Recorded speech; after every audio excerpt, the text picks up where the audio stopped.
You can't kill an idea, but ideas can kill you. What if I told you that this has all happened before? The riots, the violence, church burning, attacks on police, destruction of private property, all in the name of equality. What is the deadliest thing mankind has ever encountered in world history? Is it disease? Famine? Nuclear weapons? Not even close. By sheer body count, it's an idea. This is the story of the deadliest virus in the world: communism.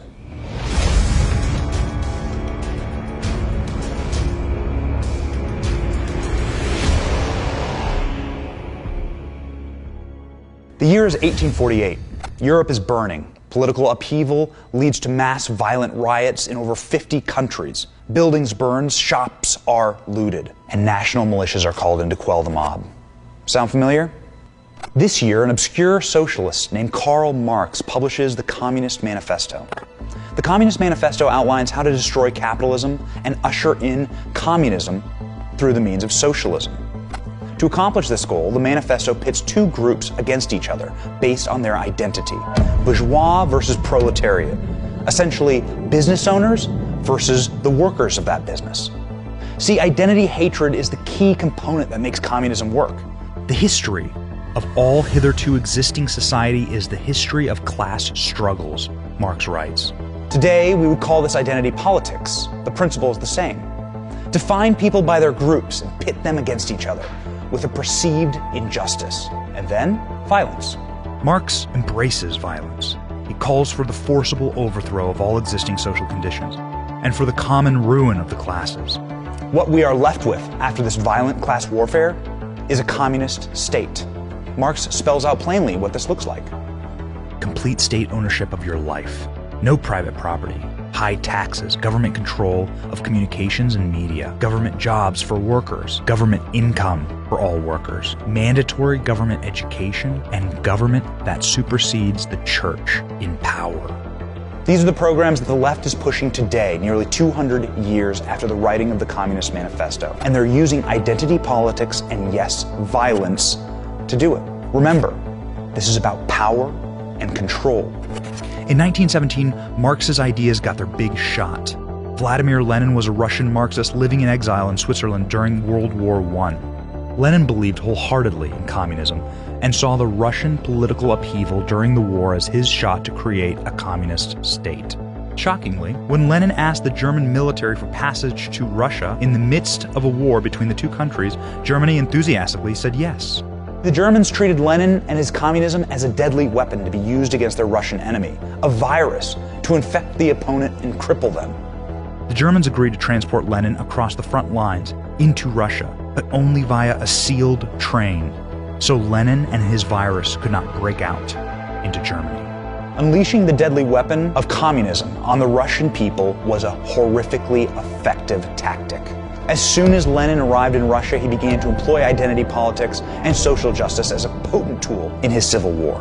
Lenin told his armed revolutionaries in 1918, "Comrade, hang, and I mean hang so that the people can see, not less than 100 known rich men. Do this so that for hundreds of miles around the people can see, tremble, know, and cry.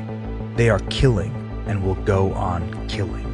Lenin won using identity politics to pit groups against each other, incite violence, create anarchy, and then the virus took hold. Private property and businesses were immediately dissolved. Freedom of speech eliminated. Individual freedoms crushed. Economic collapse. Famine. Starvation.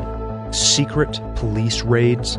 Millions of Russians sent to concentration camps. More people were sent to concentration camps in communist Russia than in Nazi Germany. In spite of practiced horrors in Russia, communism spread, and always by force. Eastern Europe, China, Vietnam, Cambodia, North Korea, Cuba, and parts of Africa fell to communist revolutions and dictators.